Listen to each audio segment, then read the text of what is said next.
What if self-care didn't require more discipline, but maybe just more understanding? And what if knowing who you are is the missing link between good intentions and sustainable health?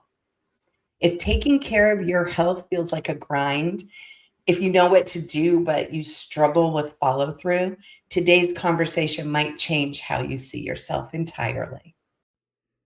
Why do we keep going back to quick fixes, even when we know they don't work? Welcome to the Coaches Hotline. Glucose, grit, and grace. Real talk with coaches, no sugarcoating. We're here to help you ditch the diet cycle, stabilize blood sugar, and finally feel at home in your body. Because health isn't about restriction, it's about freedom, energy, and confidence. Let's dive in.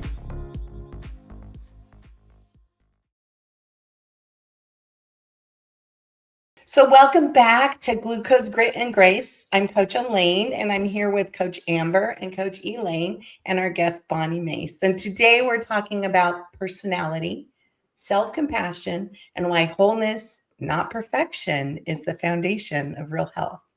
And I'm so excited about our topic and our guest today because Bonnie's work sits at the intersection of identity, compassion, and real life health. She helps people understand themselves more deeply so they can care for themselves more kindly. Her message is simple but powerful. When we stop treating our bodies like problems to fix and start seeing them as part of who we are, health changes. And that's what we're all about. Bonnie, we're so glad you're here. Thank you so much for having me. It's such a gift to be invited. Well, we're glad to have you here and to talk about this idea of wholeness. Now, I want to kind of dig into that a little bit because you talk about wholeness being essential to our health. So, what do you mean by that? And especially in a culture that likes to treat things like a project, especially like our bodies as a project to solve, right? What does wholeness mean? Yeah, wholeness, I think, helps us, like you're talking about in our culture, break out of the idea that our body is a tool or a commodity, because it's not. It's not something to suppress. It's not something to glaze over. It's not something to objectify. It's not something to utilize. It's part of who you are. And so this idea of wholeness, where in the culture that we tend to glorify one part of ourself over the other. And there, depending on what you value or where you come from, it's different. And overall, we tend to really elevate our intellect, right? And our mental capacity. That's a huge part of where we are in postmodernism and all of that. Some of us really elevate how our body looks and if people are attracted to us and if we feel beautiful or fit or strong. Others of us really value our spiritual lives and we think we can be transcendent above everything else. Others of us, it just matters how we're feeling and if the right vibes are there, right? Emotionally. Mm-hmm. And so wholeness becomes this embrace of the fact that all of those things make up who we are. And one of those things is not meant to be commoditized over the other. One is not more useful to you than the other. All of them make up who you are. And so that's a little bit of wholeness in my perspective, especially in contrast of where we are culturally and societally today. There's so much that we can do to break ourselves into pieces to make ourselves sellable or likable or whatever. And that ends up leaving us fractured, fearful, and trying to fill holes that we can fill already ourselves without having to look too much outside of us. If we would just embrace the fact that there's more to us than whatever piece we prefer to elevate. Wow. That's interesting. So how do you see people unintentionally working against themselves in health? In health particularly. So as I'm an Enneagram coach, which is a personality system, and I love teaching it. And there are different ways that we relate to our bodies depending on our personality type. So for instance, there are some of us who simply just want to disconnect from our body and be all head or heart because we feel like maybe our body gets in the way. That's my personality type, right? So I can kind of evaporate out of my body and overthink something or overfeel something and like just forget completely to feed myself is a problem I have a lot of times. Is I'll go through a whole day and be like, oh, right, eating is important. I'm ignoring the signals that my body's giving me because in my personality, I want to kind of tamp down my physical self, right? So I do think that's one way that people ignore or avoid their health. But I do think it goes the opposite way too, right? Everything is kind of on this spectrum of extreme. And too much of one thing is bad. So in my case, too much ignoring leads to the neglect of health and strength and those kinds of things. But then the other way, the over commodification or over glorification of our physical bodies can then mean that we are putting too many things in or doing too many things to make us more actually like stressed out, worn out, tired, whatever the case may be, because we feel like we have to meet a certain physical standard or a certain number of calories and protein or whatever, or a certain, BMI or whatever the case may be. So then we can put too much emphasis there. So I think there is something in the middle to say, there's goodness here and it doesn't have to be all the focus and it doesn't have to be completely ignored. Can be a good mental kind of grounding spot to bring us to when it comes to our physical health. Got it. That's interesting. It's fascinating that you say that people think of their bodies as a commodity or as a tool. I find that fascinating, and I find it incredibly accurate when you think about the way people talk and our society, things of that nature. Can you speak a little bit to how that mindset of commodity or tool really impacts our consistency? Yeah, like you don't want to use a tool that feels broken, right? Like if you view yourself as a tool and you have a wrench that sometimes gets tight but sometimes doesn't, you're not going to pick up that wrench or care for it. You're going to probably throw it away. So some of the consistency in seeing ourselves as a tool, right, it puts our bodies and it puts ourselves in a wrong place because we are physically not consistent being, especially women. Hello, like we have a menstrual cycle for most of our life that literally the makeup of our hormones is changing from day to day and week to week.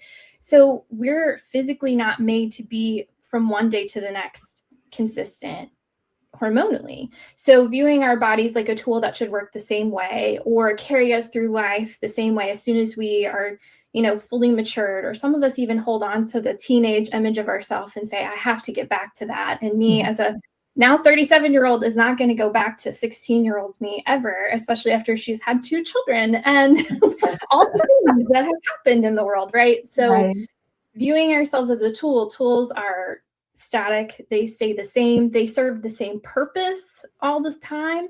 And a human body does not do that. My 16-year-old self wasn't raising 2 small boys, right? Like my body's serving a different purpose today.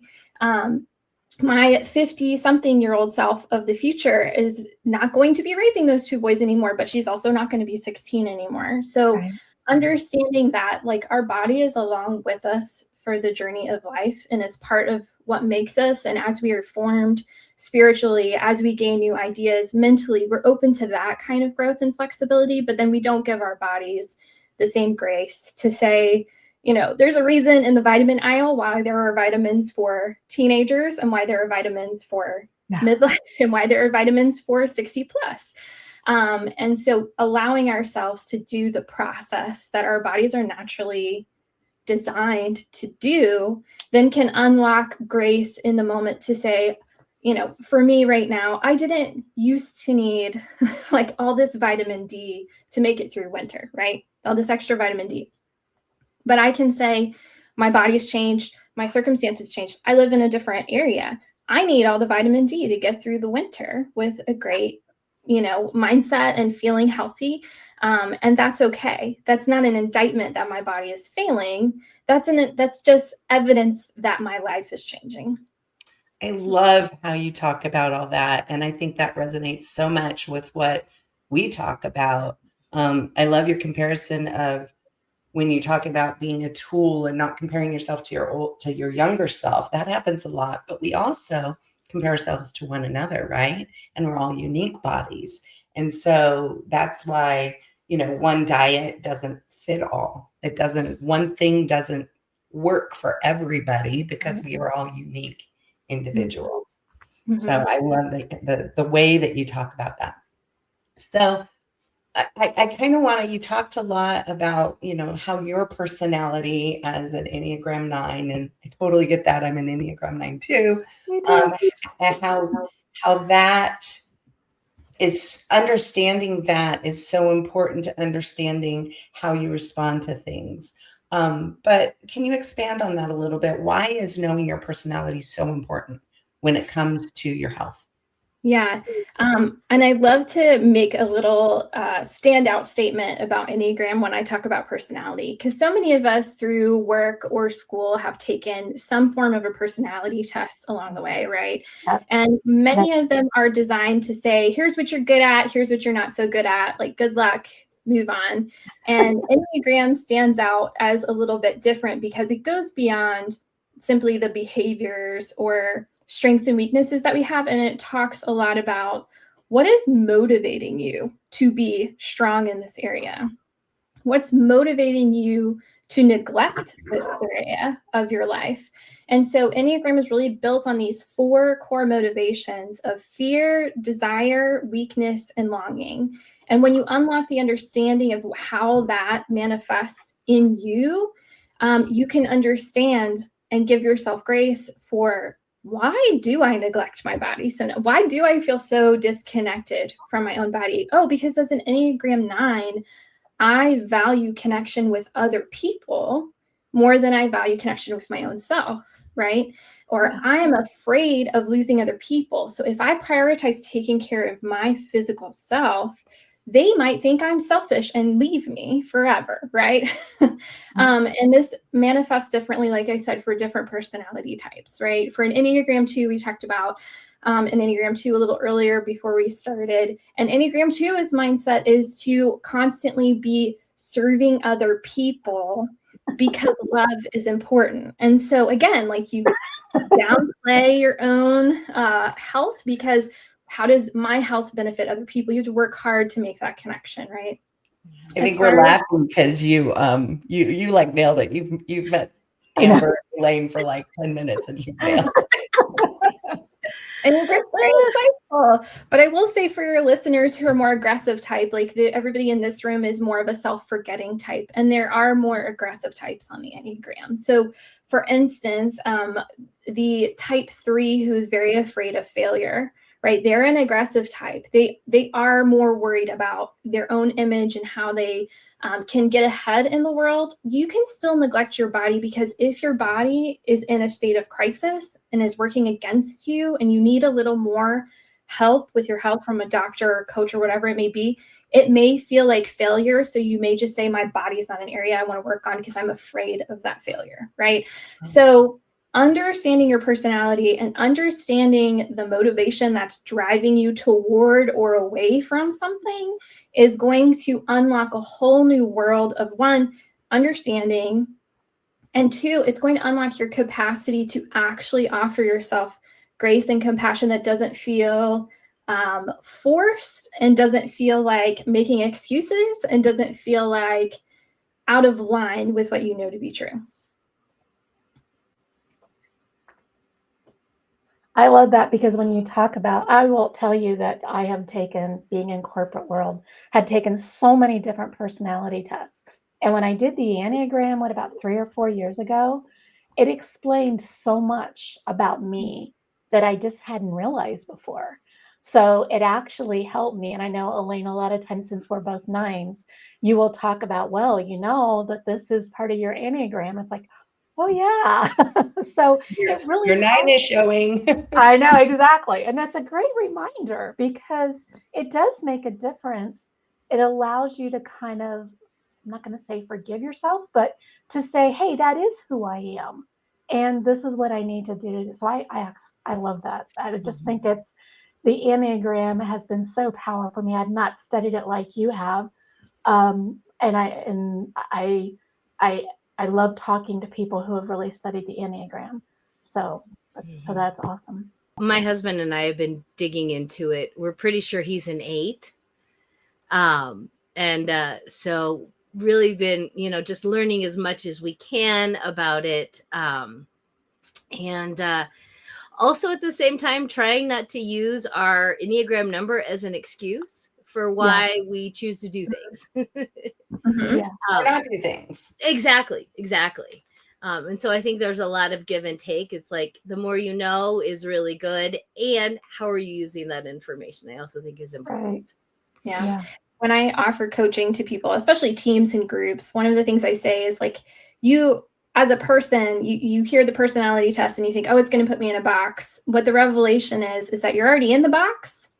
And so as you learn about it, you can choose to step out of the box. And I always tell people, we're not here to use our Enneagram as a sword, a weapon to attack someone else, because it's vulnerable work to do Enneagram with other people. So we're not going to use it as a sword to attack people in their most vulnerable places. But we're also not going to use it as a shield to protect ourselves either, right? We're going to use it to embrace all of who we are and all of who we are not. That's also a part of wholeness, right? Like I was noticing that 2 of you have circles as part of your logos, right? The circle is the circle. The wholeness of the circle is the circle. The wholeness of the circle is also what's outside of the circle, right? That's not part of your logo. And same thing with us.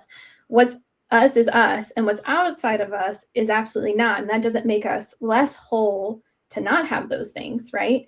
But it makes us more secure in who we are. And so understanding what is part of me, like what is inside of my circle that actually is beckoning me forward to grow, so I don't use my Enneagram as a sword or a shield.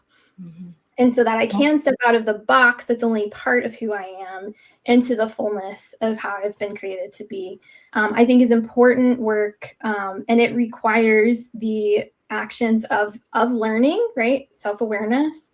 It requires the action of reflecting and understanding, like, how does this embody itself in me? Like, the motivations sound nice on paper, but if you don't understand how they're showing up in your day-to-day life, then they're just nice little mantras, right? And then that's where self-compassion can come in to say, okay, I see how my fear was winning here. When I look back in my moment of reflection, I see how my fear kind of chased me back into my box, right? Chased me back into the smaller version of myself. I'm going to say, it's okay to be afraid, and I'm going to step back out and keep moving forward.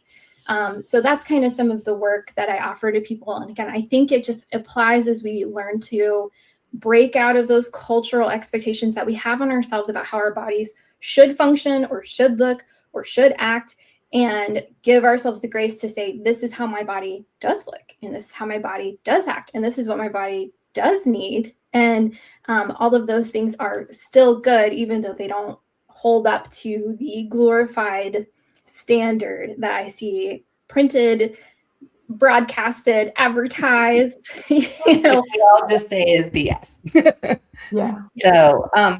So you bring up a good point of this self-reflection and being able to kind of look at yourself and what you're doing and assess. But how can someone notice their own patterns without falling into judging them? Yeah, it's hard. Practice is my number one. To say, if you're a person who's been hard on yourself for your whole life, then know that you've built up a habit of doing that. And so reflection is going to come with those feelings of judgment for a while. So practice is noticing too in the reflection that you're being hard on yourself. That kind of comes as like a full package deal at first, if that's the pattern you're used to. So yeah, of course you're judging. And then the judgment needs the self-compassion. So the judgment can let go of the action it's judging, right? And once the self-compassion comes for the judgment and the judgment releases its stronghold on that action, then the self-compassion can come for the action that actually, sprung up that series of dominoes and behaviors toward yourself. So that idea of reflecting again and again, to notice at first when you're hard on yourself, is probably an indication that there's a pattern here that maybe you haven't noticed exactly what it is, because all that you've noticed is the judgment, is the self-condemnation, is the insecurity happening. So over time, you can start to shrink the judgment monster as self-compassion is quicker to like shut her down. So I think that's a big one. And then you notice your patterns a little bit more freely. Yeah. How is self-compassion then different from self-indulgence? Because Yeah. self-indulgence, I would think, would let us stay in that box and stay safe. I think that the picture that came to my mind, a lot of times pictures come to mind when I hear questions like this, is self-indulgence is done in the shadow. It's still done in the dark, right? Self-indulgence is something that is comforting and done in a lack of awareness. Self-compassion is done with all the lights on and with full eyes open and awareness to what is going on without giving permission to keep yourself small in the process, right? Self-indulgence can be, the way I picture it is kind of like hunched over in a quiet corner on a beanbag, eating the snacks, like small, not filling the room. Self-compassion turns on all the lights. It picks up the trash and says, we had a moment and we're going to make this right. And we're going to be the version of myself I want to become. Right. And I think that is the reminder all the time. Self-indulgence says, that's just who I am. Self-compassion says, I am still becoming. And so I think that's a huge, huge, huge difference for us.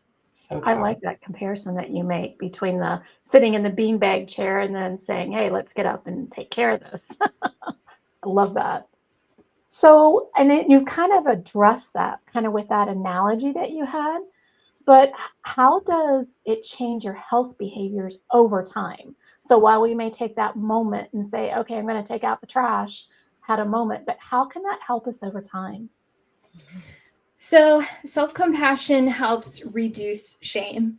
Shame is the thing that can kind of keep us stuck in the cycles, because what shame does is shame says, you are bad, instead of saying, I made a mistake, right? If I made a mistake, that's not an indictment on who I am as a person. But shame says you made a mistake because you are bad, right? And so the idea of self-compassion coming in and saying everybody makes mistakes, a key component of self-compassion is being able to see other human beings dealing with what you're dealing with as well, right? Shame says you're the only one because you're so bad. Self-compassion says, I am human. Look at these humans also making the mistakes. I would never call that person a bad person because she stumbled on her eating plan, right? So the idea of self-compassion changing over time then means that those moments where, sometimes you have a stressful day, and if you're me, you forget to eat the snack, and then you have the jitters, and then you eat only carbs, and then you feel like crap the next day, right? All of those things. Yeah. And self-compassion doesn't look at that and say, well, you blew it forever because you're bad at taking care of yourself. That's shame. Self-compassion says, yeah, that day was wild. Like that day was crazy. No wonder you forgot to take care of yourself. Tomorrow's a new day. Tomorrow we can embrace the slower pace. Tomorrow we can begin the journey towards repair from what happened today. And it's okay that you had a bad day, because having a bad day is part of the human experience. And so I think over time, again, it requires a practice of coming back to that mindset again and again, especially if you've been in the other mindset of this behavior means I am bad. It's going to take time for the self-compassion to say, no, shame. Like, please have a seat in the corner. Let me speak to what's actually happening here. And you might go, I want to say you might go 24 hours before you notice yourself stuck in the shame spiral. You might go a week before you notice yourself stuck in the shame spiral. I'm giving myself a tongue twister. But you also might go a month or two. And then finally the light bulb comes on and it's been like, oh my gosh, I have been stuck in this shame spiral for a month. But thank goodness now I'm seeing it. Now I can invite self-compassion back to the table, and I can bring myself forward again. And maybe that requires a friend coming alongside, or maybe that requires grace, or maybe that requires spiritual mentorship. Maybe that requires a coach like you guys. Yeah. And so I think that's a huge, huge way to start seeing the pattern change, is to say, like, it's not a quick fix. Right? This is a long haul life of becoming. So then to kind of expand on that a little bit, that self-compassion component is huge. And I think that one can really use it to help with setbacks, because they're going to happen in life, right? And just because a setback happens doesn't mean we need to quit something. So what would you say would be like the first step that somebody might take if they're not used to self-compassion and they've had a setback? What do they do first? One of my favorite things to do is to potentially write yourself a letter like you would write to a friend. Like pretend as if a friend has just unloaded on you and you're the friend talking to yourself, right? But it's just unloaded on you. I have done such a bad job. This is how I feel. This is how I'm processing it. And I just don't know how to go on. And then, so even if you want to write that part down first and then read it as if you're reading a note from a friend, or listen as if you're listening from your closest friend, and then respond to it like it's your friend looking at you and looking for your comfort and your care and your wisdom. You don't want her to fail, right? Self-compassion is not about stroking ego. And a good friend doesn't stroke your ego. A good friend says to you, yeah, man, that sucks. You were in a really dark place and I see you there. And then she says, but you're not going to be there forever, right? And like, here's how I can help you. And so writing down that note really quickly as a friend, speaking to yourself can be a great way to introduce self-compassion into your rhythm. But even better, if you have that person already, like saying the words honestly and trusting that she's not going to judge you the way that you're judging you is important. And inviting her into the process. Because one of the things I say a lot is whole people make healthy communities. And the reason I say that is because this journey of health and wholeness and becoming is not a pull yourself up by your bootstraps. It is not rugged individualism. It is community care. And so allowing yourself to be in a group like the groups that these women host, or allowing yourself to be in a spiritual care group, or even at a gym that is low pressure and non-judgmental, right? Then can allow you to say, dang, like I had a really rough month. And I didn't care for myself physically like I wanted to. And you can say to someone who's been there and who you know isn't going to shame you those words, and they can speak life right back into you. So that takes a bit of discernment, right, to know who those people are in your life. And you might accidentally share with someone who ain't it. And I need you to remember that wasn't your fault. That was you just, that they weren't it. We're going to try with somebody else, right? And keep moving forward. Wow. So powerful and so in line with everything that we teach as coaches. I love it. So, Bonnie, what kind of rhythms can people develop or adopt or adapt so that they can be more self-reflective? Mm-hmm. So I have great resources for this. I send a monthly based on your a weekly reflection question based on your Enneagram type, if you're aware of that. So to me, that's like a super low hanging fruit and it's free, $0. And so I will link that in the comments. So that's a really low hanging fruit way to do it. The other way that I really like to incorporate self-reflection in a low pressure way is I keep a little line a day journal.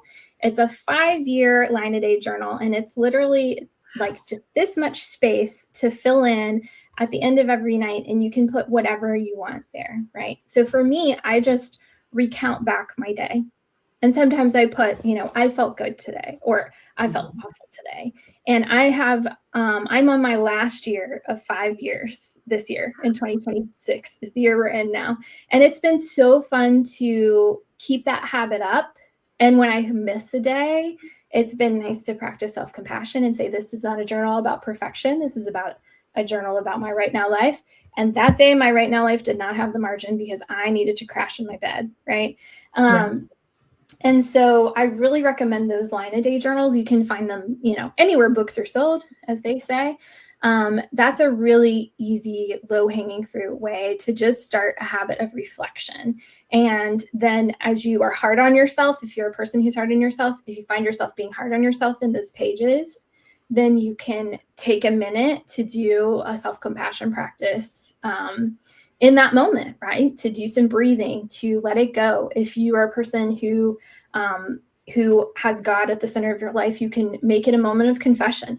Like, all of these things become places where you can just take a minute. It doesn't have to be like a huge ordeal. This line a day journal takes me 2 minutes every night to do. And then the coolest thing is, as you go over time, like, I'm looking back at how I've grown in the last 5 years. Like, I can go through and see, oh my gosh, my son was only 2 years old when I started this. Like, and now he's in kindergarten. Like, it's crazy. And so I really, really recommend that for just a really easy way to be self-reflective. I had never heard of a line of the day journal.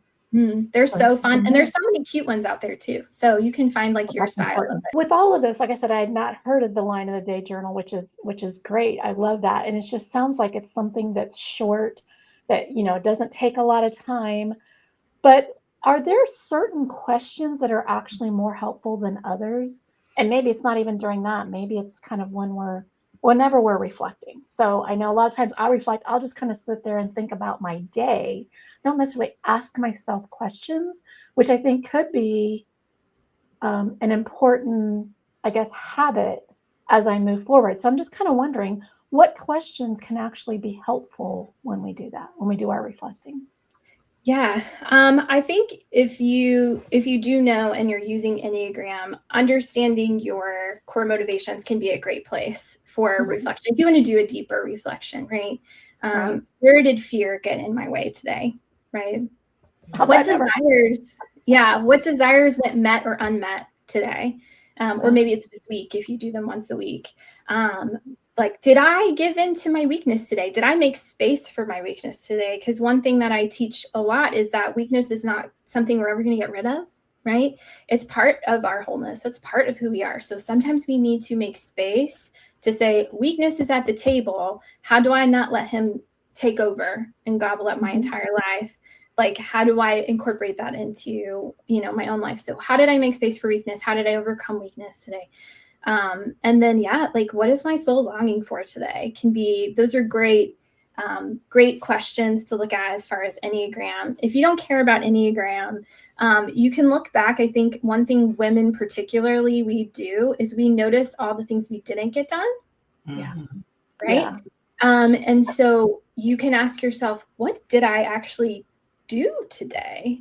What did I accomplish today? And then get creative, because one of my hangups is often like, when I want to answer this question is what did I receive value from, or what did I produce and put into the world today? Like, I always want to think in our capitalistic, consumeristic way about it.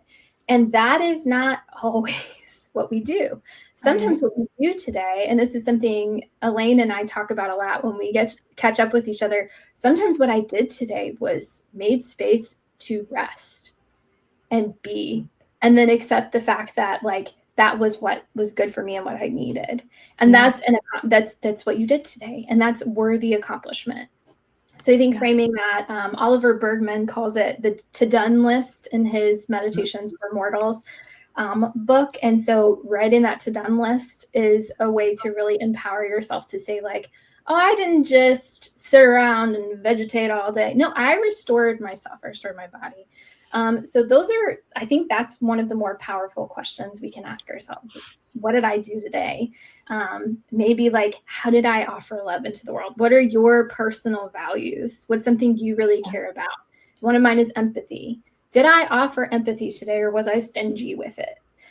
So I think thinking through your own personal values too, because I would love to say there's just a generic, like, one thing fixes it all question, but I'm going to always go back to knowing yourself well and knowing, like, what is my growing edge that I want to focus on? Where do I have the capacity to offer myself self-compassion? Like, if I don't move forward, right? Because the journey is often more like this than like this. And so those are just a few questions off the top of my head.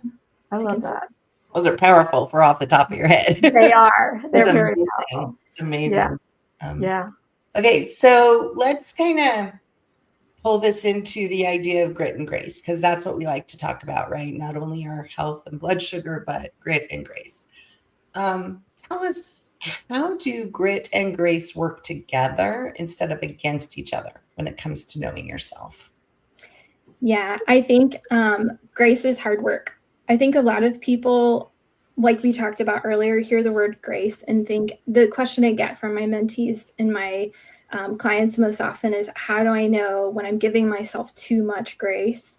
And my answer is you can't. Like you can't give yourself too much grace. You can avoid, right? But then that's not grace. Like you can ignore, you can self-indulge. We already talked about how that's different than self-compassion. But real grace that accepts who you are in spite of what you're not, or accepts what you did in spite of what you did not do, like that actually takes grit. That takes determination. It takes a fierce commitment to honoring yourself and how you were designed and who you're made to be, and a fierce commitment to call out the lies that infiltrate our society of saying you're not good enough all the time. You know why we hear these messages in our advertising waves, just walking around in our cultural standards all the time, because it makes money when we feel insufficient, when we feel insecure.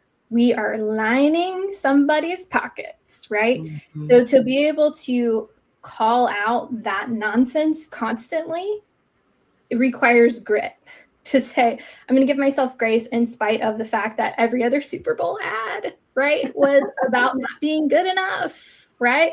Yeah. And I'm going to hold on to that fiercely, because grace is not excuse making, because excuse making refuses to look in the mirror, right?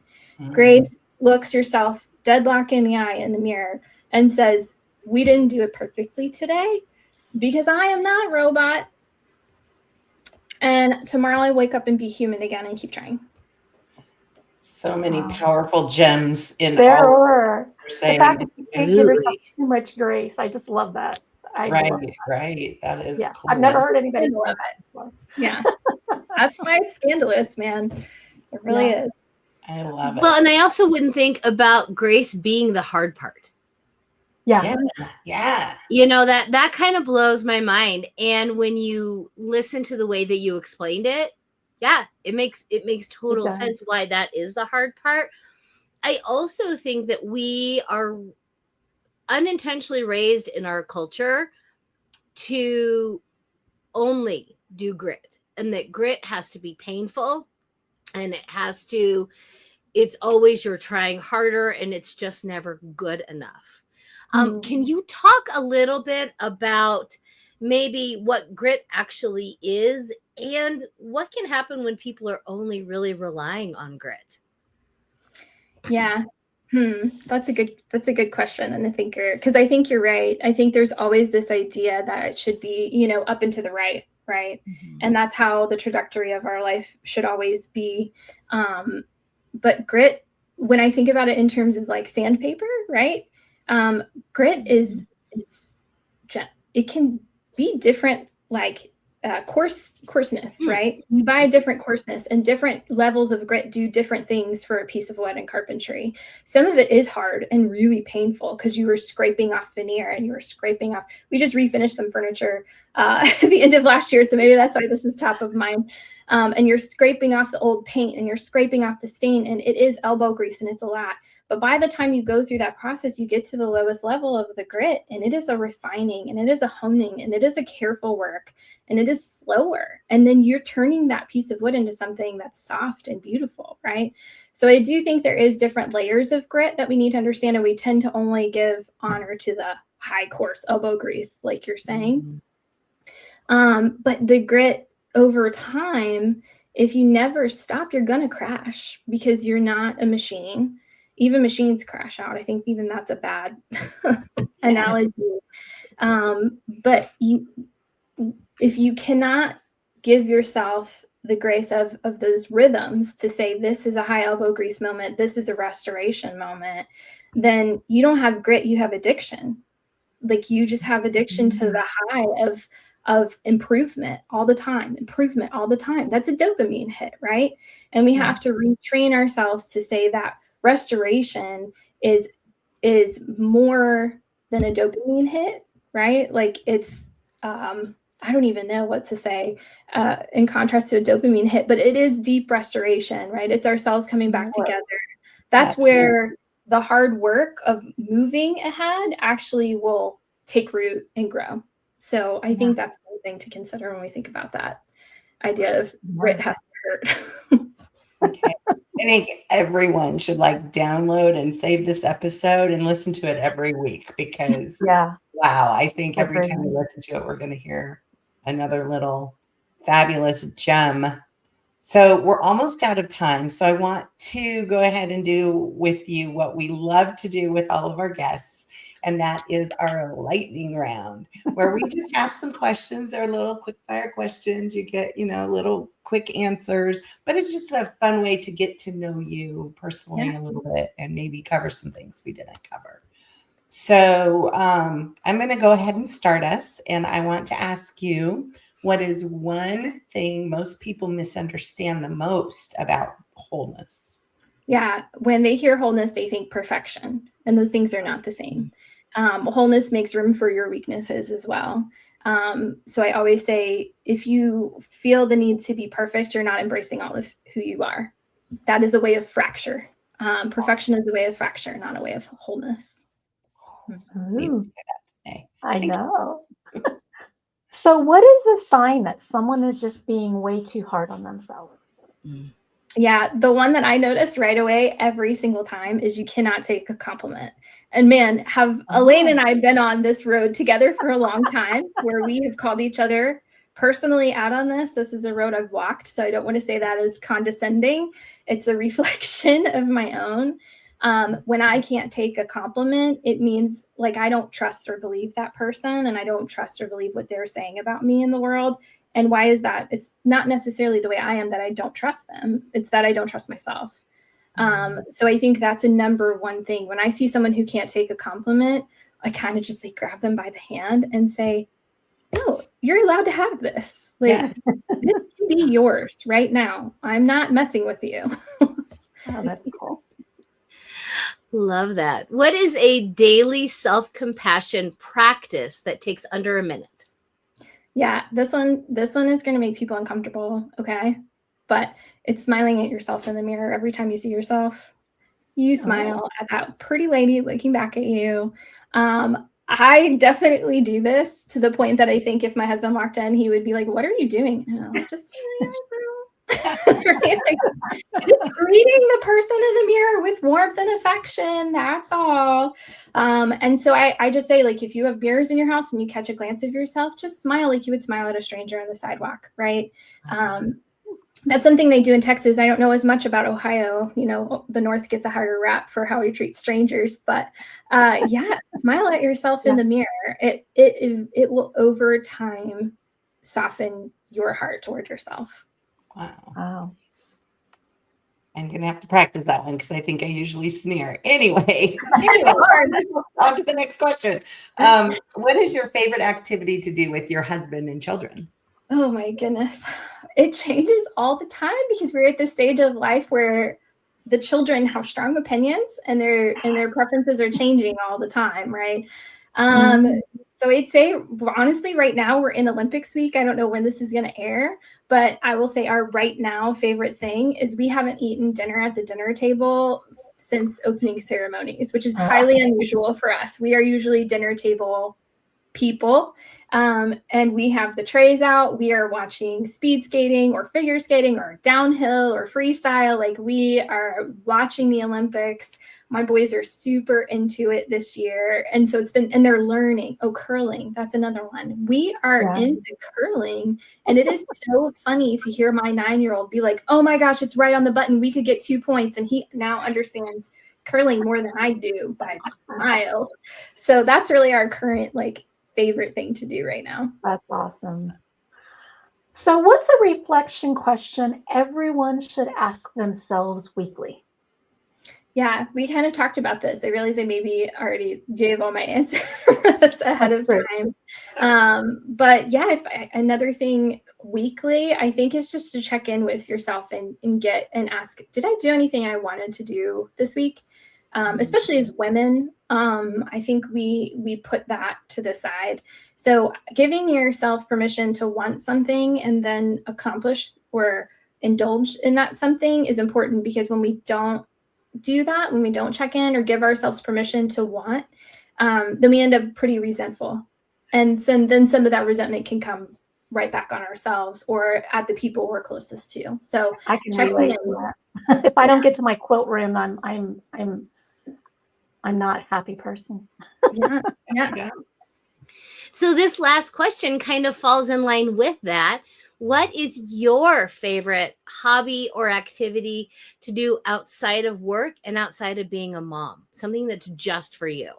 Yeah. So this is one I haven't gotten to in a while. So I'm gonna give two answers. One I haven't gotten to in a while and one I have. I like to throw ceramics. I was so lucky to get a pottery wheel a couple years ago, and it is something I'm incredibly bad at a lot of times. And so it helps me release some of that perfectionism and some of the productivity mindset that I have, because when I go, there is no guarantee anything's coming out of that room. Like it might all go into the slap bucket for the day. So that's really fun. And then recently we have started a vegetable garden too. And I was just really delighted with how that has gone for us. And it was a really fun activity. And it's fun to just kind of see the resilience of plants and what they can do with somebody who has no idea how to take care of them and just hopes for the best, and they thrive anyway, you know? Yeah. Wow. I'm there with you, Bonnie. Well, it kind of sounds like ourselves, right? We thrive anyway, whether we're taking care of ourselves or not. We're still here because our body wants us a lot. Yeah. So that's great. So, well, listen, guys, we're about out of time. I just wanted to say, if you learned anything today, I hope you heard this. You don't need to become someone else to be healthy and whole. You need to understand and care for the person that you already are. What you see as good and what you see as missing, that is who you are, and that's who you need to learn to love. So remember, health and wholeness isn't built through pressure. It's built through a partnership with yourself. And when grit is paired with grace, that progress becomes possible. Bonnie, we so enjoyed having you with us today. I learned so much. I've been talking to you every month for like 3 years, and I still learn new things today. So I appreciate it. Thank you for reminding us that wholeness is not a destination, that it's a journey, it's a way of living. How can our listeners learn more about you? And do you have something that they can download for themselves? Yeah. Well, first of all, thank you guys for inviting me. It was really fun to get to have these conversations when people invite me along. And yes, you can stay in touch with me. My website is bonnimace.com. Now, I'm a weirdo and don't have an E at the end of Bonnie. And so it's BONNIMACE.com. There you can find all of my social media. I tend to be active on Facebook and Instagram, and now Threads as well. And then on my website as well, there's a big button that says get reflection questions. And that's where I would encourage you to start. If you don't know your Enneagram, you'll be able to find a place to schedule a typing session so we can discover your Enneagram type together. And if you know your Enneagram, you can either sign up for the weekly emails that come to your inbox every week automatically to help build that rhythm of reflection, or you can decide to download it as a PDF. I have those listed there, I believe, for $29 right now. And it's a full year, 52 reflection questions that you can come back to in a week. The PDF has space for you to journal as well. I also have all kinds of freebies buried in my website, like core motivations, how to find your personal values. And so if you keep looking, a rhythm or a reflection guide for uncertainty. So if you poke around, you're going to find a lot of stuff that I tend to give away. That's awesome. Fabulous. What great resources. Yeah. So, folks, that's all of the time we have today. Please remember to press the like button and share this with a friend who needs to know that they are enough, just the way they are. We'll see you guys next week. Bye-bye. Bye.